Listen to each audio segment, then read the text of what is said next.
ರಾಜ್ಯದಲ್ಲಿ ಸಾರಿಗೆ ಬಸ್ ಬಂದ್ಗೆ ಮಿಶ್ರ ಪ್ರತಿಕ್ರಿಯೆ ವ್ಯಕ್ತವಾಗ್ತಾ ಇದೆ. ಬೆಂಗಳೂರಲ್ಲಿ 90% ಬಸ್ ಸಂಚಾರಕ್ಕೆ ಅಡ್ಡಿ ಇಲ್ಲ, ಸಮಸ್ಯೆ ಆಗ್ತಾ ಇಲ್ಲ. ಬಹುತೇಕ ಜಿಲ್ಲೆಗಳಲ್ಲಿ ಯಾವುದೇ ರೀತಿಯಲ್ಲೂ ಸಮಸ್ಯೆಗಳಾಗ್ತಾ ಇಲ್ಲ. ಸಮಸ್ಯೆ ಇರೋ ಕಡೆಗಳಲ್ಲಿ ಪರ್ಯಾಯ ವ್ಯವಸ್ಥೆಗಳನ್ನ ಆಯಾ ಜಿಲ್ಲಾಡಳಿತ ಮಾಡಿದೆ. ಖಾಸಗಿ ಬಸ್ಗಳ ಸಂಚಾರವನ್ನ ಮಾಡ್ತಾ ಇದೆ. ಸಾರಿಗೆ ಇಲಾಖೆ ಅಧಿಕಾರಿಗಳಿಂದ ಬಸ್ ವ್ಯವಸ್ಥೆಯನ್ನ ಮಾಡಲಾಗಿದೆ. ಬೆಂಗಳೂರಲ್ಲಿ ಏನೂ ಸಮಸ್ಯೆ ಇಲ್ಲ. ಮೆಟ್ರೋ ಸಂಚಾರ ಯಥಾಸ್ಥಿತಿಯಲ್ಲಿದೆ. ಬಿಎಂಟಿಸಿ ಬಸ್ಗಳು 90% ರಸ್ತೆಗಿಳಿದಿವೆ. ಜಿಲ್ಲಾ ಕೇಂದ್ರಗಳಲ್ಲಿ 50%ಕ್ಕೂ ಅಧಿಕ ಬಸ್ ಸಂಚಾರ ಆಗ್ತಾ ಇದೆ. ಬೆಳಗ್ಗೆ ಮಾತ್ರ ಶಾಲೆ ಕಾಲೇಜುಗಳಿಗೆ ಹೊರಟಿದ್ದವರಿಗೆ ಸ್ವಲ್ಪ ಸಮಸ್ಯೆ ಆಯ್ತು ಬಿಟ್ರೆ ನಿಧಾನಗತಿಯಲ್ಲಿ ಗಂಟೆಗಳು ಕಳೆದಂಗೆ ಒಂದೊಂದೇ ಬಸ್ಗಳು ರೋಡಿಗೆ ಇಳಿತಾ ಇವೆ. ಹಾಗಾಗಿ ಸಾರಿಗೆ ಬಸ್ ಬಂದ್ಗೆ ಮಿಶ್ರ ಪ್ರತಿಕ್ರಿಯೆ ವ್ಯಕ್ತವಾಗ್ತಾ ಇದೆ. ಬಾಕಿ ವೇತನ ಕ್ಲಿಯರ್ ಮಾಡಬೇಕು, ಸಂಬಳ ಜಾಸ್ತಿ ಮಾಡಬೇಕು, ಹೀಗೆ ಬೇಡಿಕೆಗಳನ್ನು ಇಟ್ಕೊಂಡು ಸಾರಿಗೆ ನೌಕರರು ಇವತ್ತು ಅನಿರ್ದಿಷ್ಟಾವಧಿ ಮುಷ್ಕರಕ್ಕೆ ಕರೆಯನ್ನ ಕೊಟ್ಟಿದ್ದಾರೆ. ಬಟ್ ಅದರ ಎಫೆಕ್ಟ್ ಅಷ್ಟಾಗಿ ಏನು ತಟ್ತಾ ಇಲ್ಲ. ಮೆಜೆಸ್ಟಿಕ್ ಬಿಎಂಟಿಸಿ ಬಸ್ ನಿಲ್ದಾಣದಲ್ಲಿ ಬಸ್ಗಳು ರೋಡಿಗೆ ಇಳಿತಾ ಇವೆ. ಬಸ್ ನಿಲ್ದಾಣಕ್ಕೆ ಜನನೂ ಬರ್ತಾ ಇದ್ದಾರೆ. ಕೆಎಸ್ಆರ್ಟಿಸಿ ಬಸ್ ನಿಲ್ದಾಣದಲ್ಲಿ ಮಾತ್ರ ಬೆಳಗ್ಗೆ ಸ್ವಲ್ಪ ಗೊಂದಲ ಆಯಿತು. ಯಾಕಂದರೆ ಬಸ್ಗಳು ಅಲ್ಲಿಂದ ಮೂವ್ ಆಗ್ತಿರ್ಲಿಲ್ಲ ಟರ್ಮಿನಲ್ ಕಡೆಯಿಂದ. ಹಾಗಾಗಿ ಪ್ರಯಾಣಿಕರು ಇಲ್ಲೇ ಇರಬೇಕಾ ಅಥವಾ ಖಾಸಗಿ ಬಸ್ ಮೊರೆ ಹೋಗಬೇಕಾ ಅಂತೇಳಿ ಸ್ವಲ್ಪ ಗೊಂದಲದಲ್ಲಿದ್ದರು. ಶಾಂತಿನಗರದಲ್ಲಿ ಯಥಾ ರೀತಿಯಲ್ಲಿ ಬಿಎಂಟಿಸಿ ಬಸ್ ಸಂಚಾರ ಮಾಡ್ತಾ ಇದೆ. ಇನ್ನುಳಿದಂತೆ ಕಲಾಸಿಪಾಳ್ಯ, ಬನಶಂಕರಿ, ಎಲೆಕ್ಟ್ರಾನಿಕ್ ಸಿಟಿ ಎಲ್ಲ ಕಡೆನೂ ಬಿಎಂಟಿಸಿ ಬಸ್ ಸಂಚಾರ ಇದೆ. ಪ್ರಯಾಣಿಕರಿಗೆ ಸಮಸ್ಯೆ ಆಗ್ತಾ ಇಲ್ಲ. ಇನ್ನು ಮೈಸೂರು ಭಾಗದಲ್ಲಿ ಬಸ್ ಇಲ್ಲದೆ ಪ್ರಯಾಣಿಕರು ಪರದಾಟವನ್ನ ಪಟ್ಟಿದ್ದಾರೆ. ಶವ ಸಂಸ್ಕಾರಕ್ಕೆ ತೆರಳೋಕೆ ಆಗದೆ ಕುಟುಂಬ ಕಣ್ಣೀರನ್ನ ಹಾಕಿದೆ. ಮೈಸೂರಿನ ಸಬ್ ಅರ್ಬನ್ ಬಸ್ ನಿಲ್ದಾಣದಲ್ಲಿ ಗೋಳಾಟವನ್ನ ಮಾಡಿದ್ದಾರೆ. ತೀರ್ಕೊಂಡ್ಬಿಟ್ಟಿದ್ದಾರೆ ತಮ್ಮ ಕುಟುಂಬದಲ್ಲೊಬ್ರು.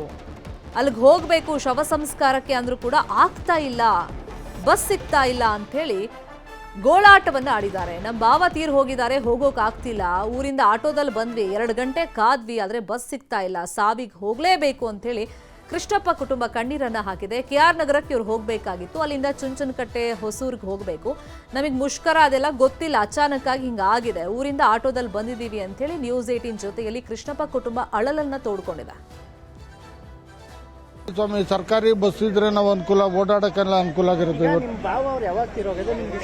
ನಮ್ಗೆ ರಾತ್ರಿ 8 ಗಂಟೆಲಿ ಗೊತ್ತಾಯ್ತು ಸ್ವಾಮಿ. 8 ಗಂಟೆಲಿ ಗೊತ್ತಾದ್ಮೇಲೆ ಅಲ್ಲಿ ಹಳ್ಳಿಗಳಲ್ಲಿ ಬಸ್ಗಳಿಲ್ಲ.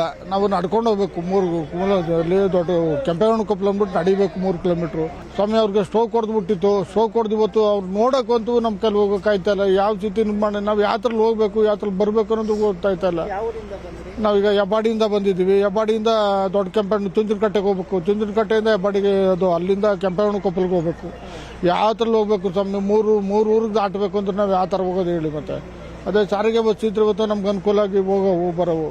ಇವತ್ತು ಸಮಯ ನಾವು ಆ ಬಸ್ಗೆ ಹೋಯ್ತೀವಿ, ಪ್ರೈವೇಟ್ಗೆ ಹೋಯ್ತೀವಿ ಅಂತಂದ್ರೆ 50 ರೂಪಾಯಿಗೆ ಹೋಗಿ 100 ರೂಪಾಯಿ ಕೇಳ್ತಾರೆ. ಎಲ್ಲಿಂದ ತರವ ನಾವು ಬಡವರು? ಸಾವಂತೂ ಭಾಳ ತೊಂದರೆ ಆಯ್ತದೆ ಸ್ವಾಮಿ.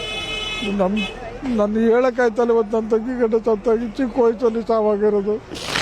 ಯಾವ ರೀತಿ ನಾನು ಹೋಗ್ಬೇಕು ಅಂತ ನಮಗೆ ಗೊತ್ತಾಗಿದೆ. ಭಾಳ ಮಾತನಾಡ್ತಾ ಇದ್ದೀನಿ ಸರ್.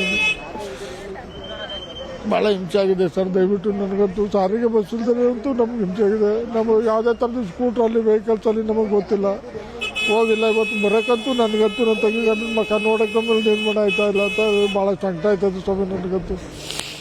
ಏನು ಸ್ವಾಮಿ, ಬೆಳಿಗ್ಗೆ 6 ಗಂಟೆ ಬಿಟ್ಟವರು, ಇವತ್ತು ಇಷ್ಟೊತ್ತಾದ್ರೂ ಇಲ್ಲೇ ಇದ್ದೀವಿ. ಇನ್ನು ಅಲ್ಲಿಗೆ ಹೋಗಟ್ಟೆ ಎಷ್ಟೊತ್ತಾಯ್ತು ನಮಗೆ ಗೊತ್ತಿಲ್ಲ. ಯಾವ ಥರ ಹೋಗ್ಬೇಕಂತಾನೆ ಗೊತ್ತಾಯ್ತಲ್ಲ. ಆ ಸ್ಥಿತಿ ಆಗಿದೆ ಸ್ವಾಮಿ ನನಗೆ. ದಯವಿಟ್ಟು ಇದೊಂದು ಅನುಕೂಲ ಮಾಡ್ಕೊಳ್ಳಿ ಕೆಎಸ್ಆರ್ಟಿಸಿ ಅಂತ ಕೇಳ್ಕೊತೀನಿ ನಾನು ಅಷ್ಟೇ. ಬಸ್ ನಿಲ್ದಾಣದಲ್ಲಿ ಕೃಷ್ಣಪ್ಪ ಅವ್ರ ಕುಟುಂಬ ಗೋಳಾಟವನ್ನ ಆಡ್ತಾ ಇದೆ. ತಂಗಿ ಗಂಡ ತೀರ್ ಹೋಗಿದ್ದಾರೆ, ಬಾವ ಶವ ಸಂಸ್ಕಾರಕ್ಕೆ ಹೋಗೋಕ್ಕೂ ಆಗ್ತಿಲ್ಲ ಅಂತ ಕಣ್ಣೀರನ್ನ ಹಾಕ್ತಾ ಇದ್ದಾರೆ. ಇನ್ನು ಕೃಷ್ಣಪ್ಪ ಕುಟುಂಬಸ್ಥರು ಇತರರು ಏನ್ ಹೇಳಿದ್ದಾರೆ ಕೇಳೋಣ. ಸಾರಿಗೆ ನೌಕರರ ಮುಷ್ಕರದ ಬಿಸಿ ಪ್ರಯಾಣಿಕರಿಗೂ ಕೂಡ ತಟ್ಟಿರುವಂಥದ್ದು. ಸದ್ಯ ದೂರದವರಿಗೆ ಸಾವಿಗೆ ಹೋಗ್ಬೇಕು ಅಂತೇಳಿ ಒಬ್ರು ಕಾವ್ಯ ಅನ್ನೋ ಮಹಿಳೆ ಅವರು ನನ್ನ ಜೊತೆ ಇದ್ದಾರೆ. ನಾನು ಅವ್ರನ್ನ ಮಾತಾಡ್ತೀನಿ. ಮೇಡಮ್, ಯಾರು ತೀರೋಗಿದ್ದಾರೆ? ಎಲ್ಲಿಂದ ಬಂದ್ರಿ? ಎಲ್ಲಿಗೆ ಹೋಗ್ಬೇಕು ನೀವು? ಸರ್, ನನ್ನ ಹೆಸರು ಕಾವ್ಯ ಅಂತ. ನಾನು ಹೆಬ್ಬಾಡಿಯಿಂದ ಬಂದಿರೋದು. ನಮ್ಮ ಊರಲ್ಲಿ ಅಂತ ಹೆಬ್ಬಾಡಿಯಿಂದ ನಾವು ಕೇರ್ನಗರದಿಂದ ಚುಂಚನಕಟ್ಟೆ ಅಂತ ಅಂದ್ಬಿಟ್ಟು ಒಂದು ಊರಿಗೆ ಹೋಗ್ಬೇಕು ಸಾವುಗೆ. ನಮಗೆ ಇವತ್ತು ದಿನ ನಮ್ಮೂರಲ್ಲಿ ಇರೋದೇ ಒಂದು ಬಸ್ಸು ಸರ್. ಒಂದು ಬಸ್ಸಿಂದ ನಾವು ಓಡಾಡಬೇಕು, ಬೆಳಗಾನ ಅದರಲ್ಲೇ ಓಡಾಡಬೇಕು. ಅದರಿಂದ ಇದ್ರ ಮಧ್ಯೆ ಇದರಲ್ಲಿ ಇದೊಂದು ತೊಂದರೆ ಆಗ್ಬಿಟ್ಟಿದೆ ಸರ್. ಇಲ್ಲಿ 2 ಅವರ್ ಆಯ್ತು ಸರ್, 2 ಅವರ್ 3 ಅವರ್ ಆಯ್ತು ಸರ್, ಯಾವ ಬಸ್ಸು ಇಲ್ಲ ಸರ್ ಇಲ್ಲಿಂದ. ಇನ್ನು ಅಲ್ಲಿಂದ ಅಲ್ಲಿಗೆ ಹೋಗ್ಬೇಕು ಅಂತಂದ್ರೆ ತುಂಬಾ ತೊಂದರೆ ಆಗುತ್ತೆ ಸರ್. ಏನ್ ಮಾಡ್ಬೇಕು ಅಂತ ಗೊತ್ತಾಗ್ತಾ ಇಲ್ಲ. ಸಾವುಗೆ ಹೋಗ್ಬೇಕು. ನನ್ನ ಆದ್ನಿ ಗಂಡ ಹೋಗಕ್ಕೆ ಬಹಳ ಮುಸ್ಕರ ಆಗ್ಬಿಟ್ಟದೆ ನಮ್ಗೆ. ಯಾವತ್ತಲ್ಲಿ ಹೋಗ್ಬೇಕು ಅನ್ನೋದೇ ಗೊತ್ತಿಲ್ಲ. ಒಬ್ಬರಿಗೆ 50 ರೂಪಾಯಿ ಕೊಟ್ಬಿಟ್ಟು ಬಂದು ಆ ಕಡೆಯಿಂದ ಈ ಕಡೆಯಿಂದ ಭಾಳ ಸಮಸ್ಯೆ ಆಗ್ಬಿಟ್ಟದ. ನಾವು ಯಾವ ಥರ ಮಾಡೋದು ಹೇಳಿ, ಹಿಂಗಾದ್ಬಿಟ್ರೆ ಹಿಂಗೆ ಹೇಳೋದು ಏಕ್ತಮ್ಮ ನಮಗೆ ಸಮಸ್ಯೆ ಅಂತ ಈ ಥರ ಸಮಸ್ಯೆ ಬಸ್ ಇಲ್ಲ ಅಂತ ನಮ್ಗೆ ಗೊತ್ತೂ ಇಲ್ಲ. ಬೆಳಿಗ್ಗೆ ಹೊತ್ತು ಸಾವ್ಗೆ ಹೋಗೋದಂತ ನಿನ್ನೆ ತೀರೋಗಿದ ಸಾವ್ಗೆ ಇವತ್ತು ಇಷ್ಟೊತ್ತಾದ್ರೂ ನಾವು ಹೋಗೋಕ್ಕಾಯ್ತಾ ಇಲ್ಲ. ವೆಹಿಕಲ್ ಇಲ್ಲ ನಮ್ದು, ಏನಿಲ್ಲ ಇಲ್ಲ, ಯಾವುದೂ ಇಲ್ಲ. ಆ ಬಸ್ಸಲ್ಲೇ ನಮಗೆ ಈ ಥರ ಮುಷ್ಕರ ಮಾಡ್ಬಿಟ್ರಲ್ಲ ನಮ್ಮಂಥವ್ರಿಗೆ ಹೇಳಿ. ನಾವು ಸಾವಿಗೆ ಹೋಗ್ಲಿಕ್ಕೂ ಕೂಡ ಆಗ್ತಾ ಇಲ್ಲ. ಸಾರಿಗೆ ಮುಷ್ಕರದಿಂದ ನಮಗೆ ಸಮಸ್ಯೆ ಆಗ್ತಿದೆ ಅನ್ನುವಂಥದ್ದು ಸದ್ಯ ಕಾವ್ಯ ಅವರ ಮಾತುಗಳು. ಕ್ಯಾಮ್ರಾ ಪರ್ಸನ್ ರಾಹುಲ್ ಜೊತೆ ಆನಂದ್ ಕೇಸ್, ನ್ಯೂಸ್ 18 ಮೈಸೂರು. ಇನ್ನು ಹಿರಿಯ ನಟ ಹೊನ್ನವಳ್ಳಿ ಕೃಷ್ಣ ಅವ್ರಿಗೂ ಕೂಡ ಬಸ್ ಬಂದ್ ಎಫೆಕ್ಟ್ ತಟ್ಟಿದೆ. ಬೆಂಗಳೂರಲ್ಲಿ ಕೆಎಸ್ಆರ್ಟಿಸಿ ಬಸ್ ಇಲ್ಲದೆ ಸಮಸ್ಯೆ ಆಗ್ತಾ ಇದೆ. ಮದನಾಯಕನಹಳ್ಳಿಗೆ ಹೋಗೋದಕ್ಕೆ ದಂಪತಿ ಬಂದಿದ್ರು. ವೈಟ್ ಫೀಲ್ಡ್ನಿಂದ ಮೆಟ್ರೋ ಮೂಲಕ ಬಂದ್ರು. ಮೆಜೆಸ್ಟಿಕ್ನಿಂದ ಬಸ್ ಮೂಲಕ ಮಾದನಾಯಕನಹಳ್ಳಿಗೆ ಹೋಗಬೇಕಾಗಿತ್ತು. ಬಸ್ ಇಲ್ಲದೆ ಕ್ಯಾಬ್ ಮೂಲಕ ಹೋದ್ರು. ಆಮೇಲೆ ಹೊನ್ನವಳ್ಳಿ ಕೃಷ್ಣ ಸಾರಿಗೆ ನೌಕರರ ಸಮಸ್ಯೆ ಶೀಘ್ರ ಬಗೆಹರಿಸಿ ಅಂತ ಹೇಳಿ ಸರ್ಕಾರಕ್ಕೆ ಹೊನ್ನವಳ್ಳಿ ಕೃಷ್ಣ ಆಗ್ರಹ ಮಾಡಿದ್ದಾರೆ. ಆಗಬಾರ್ದಾಗಿತ್ತು, ಆಯಿತು. ಯಾಕೆ ಏನು ಎತ್ತ ಅಂತ ನನಗೆ ಗೊತ್ತಿಲ್ಲ. ಇದ್ರೂ ಈಗ ಊರಿಗೆ ಹೋಗ್ಬಿಟ್ಟು ಬರ್ತಾ ಇದ್ದೀವಿ. ನಾನು ಅದಕ್ಕೆ ನಮ್ಮ ಹೆಂಗಸ್ರಿಗೆ ಹೇಳಿದೆ, ಇಲ್ಲೇ ಒಂದು ಇಡ್ಲಿ ಪೂರಿ ಏನೋ ತಿನ್ನೋಣಮ್ಮ ಅಂತ. ಸರಿ ಕೊಡಿಸಿದ್ರು, ತಿಂದೆ. ಅಷ್ಟೊತ್ತೆ ನೀವು ಎದುರುಗಡೆ ಬಂದ್ರಿ, ನನ್ನ ಅಡ್ಡ ಹಾಕೊಂಡ್ರಿ ಏನೋ. ಆದ್ರೂ ಈ ಥರ ಆಗಬಾರ್ದಾಗಿತ್ತು ಸರ್. ಟೋಟ್ಲಾಗಿ ಹೇಳಬೇಕು ಅಂದರೆ ಜನಗಳಿಗೆ ಎಷ್ಟು ತೊಂದರೆ ಅನ್ನೋದು ಅವರವ್ರಿಗೆ ಗೊತ್ತತ್ತೆ. ನೋಡಿ ಅಲ್ಲೆಲ್ಲ ಬಸ್ ಸ್ಟ್ಯಾಂಡಲ್ಲೆಲ್ಲ ಯಾಕೆ ಕೂತಿದ್ದಾರೆ, ಇಲ್ಲೆಲ್ಲ ಯಾಕೆ ನಿಂತಿದ್ದಾರೆ. ಇದ್ದರೂ ಆ ಥರ ಆಗಬಾರ್ದಾಗಿತ್ತು. ಇನ್ನೊಂದು ಸಲ ಆಗ್ದಂಗೆ ನೋಡ್ಕೊಳ್ಳಿ ಅಂತ ನಾನು ಹೇಳ್ತೀನಿ. ಆಗಬಾರ್ದಾಗಿತ್ತು, ಆಯಿತು. ಯಾಕೆ ಏನು ಎತ್ತ ಅಂತ ನನಗೆ ಗೊತ್ತಿಲ್ಲ.